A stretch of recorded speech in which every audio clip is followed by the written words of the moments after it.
Are we recording? Yeah. Yeah, we've both recorded. Oh, you can cut this in. Yeah, we can start up with more bloopers. Yeah. Yeah. Okay.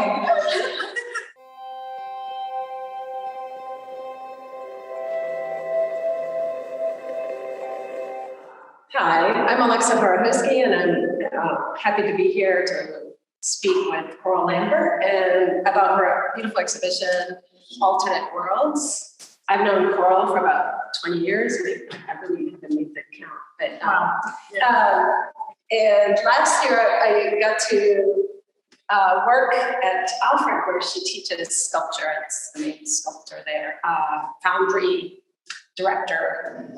So I've learned a lot from Coral over the years about casting. She's been a mentor to many casting sculptors. And so anyway, I'll let Coral introduce herself a little bit.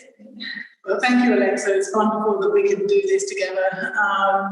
This exhibition, as Alexa said, is titled Alternate Worlds, and it's really a collection of works from the past 3 years, and they talk about this space between twilight and dreams, and really talking a little bit about our time during COVID and this idea of parallel universes that kind of, for me, take on a little bit of a different significance when you're living in your own sort of isolated space and somebody else is living in theirs, and you're thinking about what would happen if COVID didn't happen or did happen.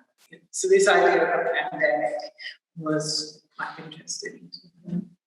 Yeah, definitely with the pandemic, I feel like it changed the way we felt time. Sometimes it felt like it was very sped up, and other times it felt very slow. So I thought it was interesting that you're imagining that as an alternate world or as another space in time. You know?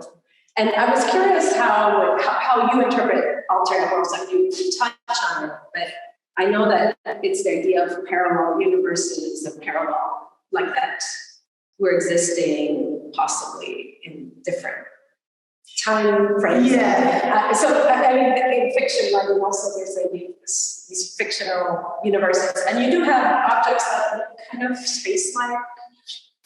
So yeah, I mean, I've always been interested in things that are bigger than us. The cosmos, the universe. You know, I talk about Orion being born in first-generation stars, and so there's lots of unknowns that are happening, and so I've always been intrigued about that sort of unknown space. And I think when the pandemic happened, everything slowed down. We got to see the super pink moons, and the air traffic stopped, and everything was quiet. And you suddenly thought, wow, there was this other alternate world. And so the idea of alternate worlds works on very different levels. So yes, you have the science fiction, but also the scientists that really do believe in Mobius strip ideas that yes, there is an alternative universe, that there is a twin of me. At least a twin, maybe hundreds. There's also the concept of the multiverse. And also, you know, I grew up in England and lived there for half of my life. I lived half my life in America. So for me, it works on many levels. I think about, I think, what happened if I did actually stay in England for the last 25 years instead of coming to this alternate kind of road? Right. So yeah, on a personal level, but also on this sort of out there level. Right. I think. Yes. Yeah. It's sort of I think that immigrant, there's a term that it's an indigenous term from Central America that they refer to as Nepantla. And it's this space in between, like you can't ever reconcile your two homes. And so it's sort of existing in this alternate space. Yeah. And so it makes me think about that, idea of this alternate. Yeah, and actually some of my early sculpture, I was thinking of twins. So it is not something, I'm not a twin, but I often think about a twin, and I think a lot of people have different personalities. Right. So you can channel those personalities. Yeah. So the double for me is interesting. Like I've got the double pieces there, which are print. There's an addition of 7, but I've just chose to show them side by side to get the side of duality. Right. Also with I think with Starry Night, I noticed that, well, you mentioned that the casting. So maybe you can tell us a little bit about casting itself. So it's not everyone's familiar with the process, but where you're taking something from a material that's solid and transforming it to liquid and then back to solid, and that transformative aspect of it. And with the Starry Night, we used starfish, which are of the sea and the ocean, and then translated them into stars that we tend to associate with the star. So that's duality. There's a duality. So that what is below is above. And that's an alchemical term associated with melting or transmuting or transforming materials. So you bring the material down to its base elements, and then it can have a soul. The soul moves along, then the real thing is there. But with furnaces, what I wanted to do with Starry Night was kind of channel that idea of speeding up the work of nature. So I created an opportunity to make stars. I call it the Star Factory. We put the furnace in the hillside, on the side by the hill, and then as the sun came up, we cast a multitude of stars, which you can see in the background here, and then we planted them up the top of the hill. So as the sun came up, they extinguished the stars. It seemed like they were extinguishing the stars because they were red hot and they lost their color. Right. But it also extinguished the real stars in the sky. Right. Yeah. So the process, while the metal's hot, it's bright red, and you're seeing it almost like a glowing star, and then it cools. Somebody asked me an interesting question. How did you get the stars to glow? Right. Because in the imagery, you just see a picture of these red hot stars, and people think, oh, is that photoshopped, or is that, has it got a light in it? But no, the molten metal, the metal is melted up to a temperature of 2,700 degrees Fahrenheit, and then it's poured into a mold. And then as it solidifies, it's still glowing red hot. So as it solidifies, then you can actually move it around. Right. But it's still probably about 2,000 degrees Fahrenheit. Right. You don't want to touch it. We've got it on a long pole. Yes. So you can carry them. But in the dawn, which is when we did it, 5 o'clock in the morning, it started off pretty dark. So you don't see the pole, you just see the star in the sky. Right. So it was a really magical moment. Yeah. It took a specific type of person to get up at 5 and come watch it. Right. So it's perseverance. Yeah, and this was before COVID. Yeah. But the Starry Night became the anchor for the show. Mm-hmm. And then I put the other pieces like this, the planetary pieces around.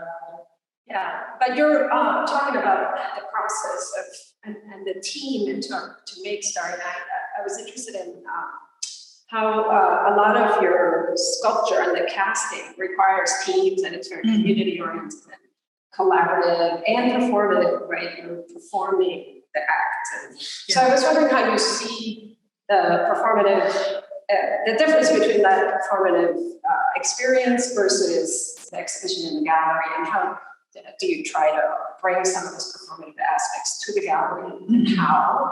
Yeah, because it's obviously limited, and the experience has been translated into digital video or into photographs, so it's been transformed. Yeah, it's basically figuring out how to curate that, because I don't want it to. It's never going to be the same as the real performance. the performance included the dampness in the air, and the wind, and the sound of the birds, and the sound of the furnace, and the grass, and the smells, and everything. So you're not going to be able to recreate that. So it's really showing the artifacts of them. And what I wanted to do with these artifacts was give them another purpose in a way. So I wanted to make them accessible, but also what they're doing now in this gallery, they are a remnant or an artifact of the stars, and they've got shadows, and they've got video, kind of, yeah. Why not? Yeah. Because this is a performance, right? Yeah, so this is the performance. Yeah, it's like, so, yeah, and you can see the style. I do think you retain some of the performance because you have the structure. Yeah. Is this the same? It's the same structure, yeah. Yeah. So I do think it's a copy of the original. Yeah, like, so that insinuates, it's almost like there's an invitation, and at least there's a suggestion that you can lift that off. And yes. It's just the scale, it's hand scale. They do maintain their personality. Yeah. And they maintain the function. So yeah, you can get the idea and figure out all the pieces of the jigsaw puzzle about what happened. But what I'm doing with these is they are raising money for the social justice billboard project in George Floyd Square, which is headquartered here at Northeast Sculpture Factory. So these have now got new purpose, and they're going off into all these individual people's gardens, which is kind of fun. And it's like, oh, should you really do that with my art? It's like, I like them to have life after. Yeah, to live with it. Right? Yeah, or the sculptures to go somewhere, not just back at the studio, right? But if they don't go anywhere, I'll take them back up to the hill. Yeah, and I'll put them back up the hill at Salem Artworks, which is where we last it, and they become an outdoor observatory, and almost like a story that people say, oh, were you there the morning that these stars were glowing, and did you see it? And but at that site, you can still watch the sun come up. And so how many are out there?